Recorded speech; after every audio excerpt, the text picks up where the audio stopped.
Allá por 2007, la revista World Soccer publicó una lista con los 50 adolescentes más emocionantes del planeta. Y si mirás bien esa lista, vas a encontrar nombres muy interesantes como Mesut Özil, Juan Mata, Toni Kroos, Karim Benzema, Ángel Di María, Sergio Agüero y Gareth Bale.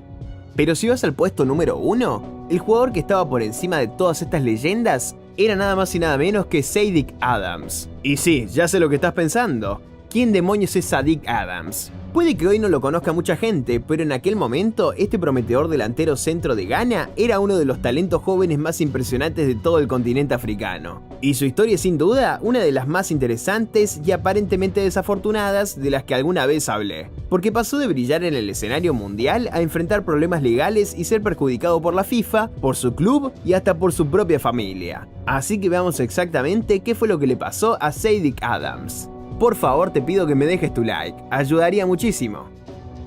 En el Mundial Sub-17 de la FIFA en Corea del Sur 2007, Ghana sorprendió al mundo al eliminar a la poderosa Brasil en los octavos de final, y estuvo a punto de ganarle tanto a España como a Alemania. El resultado fue un cuarto puesto inesperado para una selección que en teoría era bastante débil. ¿Y el motivo? Su delantero centro, rapidísimo y letal, Sadik Adams. Adams brilló con la Sub-17 de Ghana. Sus actuaciones, especialmente ante España, llamaron la atención incluso de técnicos y ojeadores.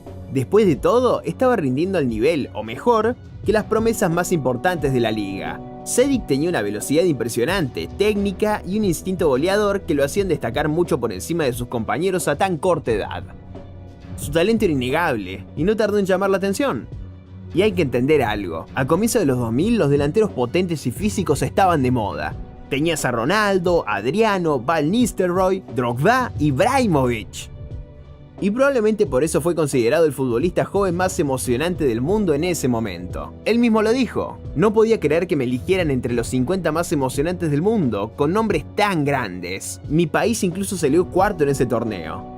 A esa edad tan joven y encajando perfecto en ese perfil de delantero potente, el enorme potencial de Sadik fue rápidamente detectado por los ojeadores de los grandes clubes europeos. Y entonces, un día, poco después del torneo, recibe una llamada desde un número desconocido de España. Del otro lado, un representante del Atlético de Madrid.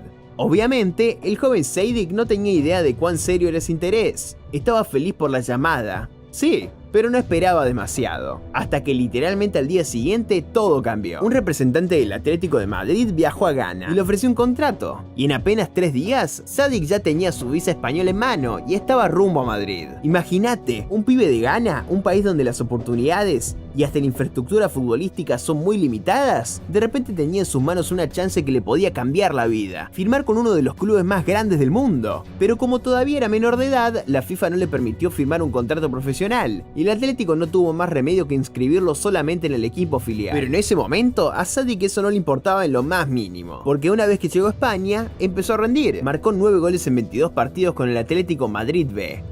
Pero después de unos pocos meses de sanción y papeleo, todo comenzó a desmoronarse. Sadik Adams cumplió con las expectativas del club, y por eso el Atlético decidió subirlo a entrenar con el primer equipo. Y en sus propias palabras, fue el mejor momento de mi vida. Antes de que se fueran, Kun Agüero y Diego Forlán todavía estaban en el club. Tuve la oportunidad de jugar un partido de copa con ellos, además de participar en algunos entrenamientos con el primer equipo. Yo los veía por televisión cuando era chico, así que entrenar con ellos fue como vivir un sueño hecho realidad. Justo cuando el Atlético de Madrid estaba por integrarlo al primer equipo y él comenzaba a ganar terreno, la FIFA volvió a aparecer. Surgió un problema con el contrato que tenía firmado con el Atlético, y finalmente la FIFA le impuso a Sadik Adams, que entonces tenía solo 18 años, una sanción de 4 meses sin jugar. Eso hizo que su contrato expirara y lo obligó a regresar a África y quedarse ahí. Pero eso no fue todo. Encima le impusieron una multa de 160.000 dinares tunecinos, unos $50.000 estadounidenses, una cifra muchísimo mayor a todo lo que había ganado en clubes o academias de su país. El joven Sadik, que había luchado desde abajo en condiciones muy duras, acababa de perder la mejor oportunidad de su vida por culpa de la FIFA. Y con lo que sabemos hoy sobre la FIFA y su expresidente, tan cuestionado por corrupción, sinceramente no sorprende. Al final, la decisión de la FIFA fue un golpe devastador para los sueños y aspiraciones de aquel joven ganés. Pero para entender qué fue exactamente lo que estaba mal con el contrato de Sadik, tenemos que retroceder unos meses, justo antes del Mundial Sub-17. Cuando Seydik estaba rumbo al torneo, sin que él lo supiera, su padre firmó un contrato con el club tunecino Etoile du Sahel. En ese momento nadie podía imaginar que Seydik iba a llamar tanto la atención durante el mundial, y como él no tenía la edad legal para firmar por su cuenta, sus padres tenían la autoridad para hacerlo por él. También hay que ponerse en contexto y entender la situación tan difícil que vivían Seydik y su familia. No tenía los recursos ni las oportunidades para apoyarlo económicamente como suele pasar con muchos futbolistas que crecen en Europa. Así que, aunque quizás no fue la mejor decisión firmar sin consultarlo, tampoco se los puede culpar del todo. Así que justo después del Mundial Sub-17, cuando el Atlético de Madrid fue a ofrecerle un contrato a Seydik y a su familia, técnicamente él ya estaba firmado con el club tunecino. Por eso, meses más tarde, el Etoile du Sahel presentó una disputa legal ante la FIFA por el contrato de Seydik. Y claro, la FIFA podría haber tomado cartas en el asunto, analizar todo con sentido común, y negarle al club tunecino cualquier derecho sobre el jugador. Después de todo, él estaba disputando un Mundial Sub-17 cuando sus padres tomaron esa decisión apresurada sin consultarlo. Podrían haberle dado la oportunidad que le cambiaría la vida para siempre y permitir que siguiera desarrollándose en uno de los clubes más importantes de la liga. Pero ¿qué hizo la FIFA? Le negó esa chance, le impidió seguir mostrando todo su potencial en la élite. La sanción que impuso lo dejó afuera de las competiciones internacionales y le cortó el camino justo cuando su carrera comenzaba a despegar. Tuvo que dejar España y marcharse a Túnez para cumplir el contrato. Y eso no fue todo. Como ya dijimos, también lo multaron con $50.000, más de lo que valía su contrato entero con el club tunecino. Sí, así es.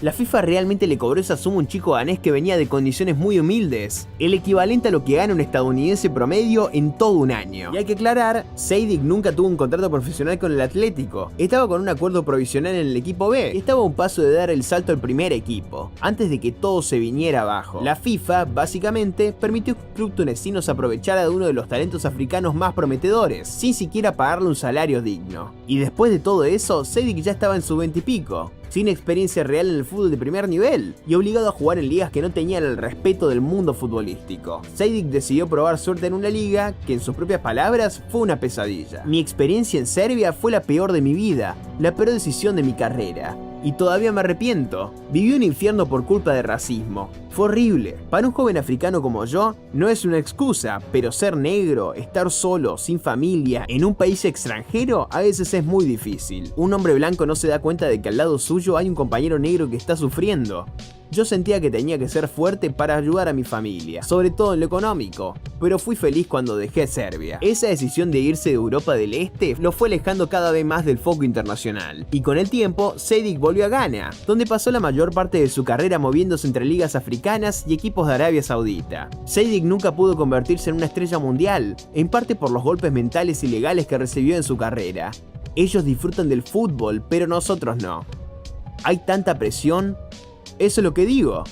Ellos juegan con la alegría, pero la presión que nos ponen a nosotros, los africanos, es la que nos está matando. Hoy, en la etapa final de su carrera, Seydik sueña con mejorar las condiciones de las ligas africanas, para que las nuevas generaciones tengan mejores oportunidades y una infraestructura digna. Aunque su carrera juvenil no tuvo el desenlace que merecía y fue claramente arruinada por decisiones injustas, Seydik Adams aún así logró jugar por todo el mundo. Y siempre fue un delantero de gran nivel, con velocidad, potencia y un remate letal. Su historia es un verdadero testimonio del espíritu humano y de la fuerza de nunca rendirse. Le deseo lo mejor. Y sinceramente creo que lo que está haciendo ahora para luchar por un mejor futuro en el fútbol africano es lo que realmente lo convierte en una leyenda.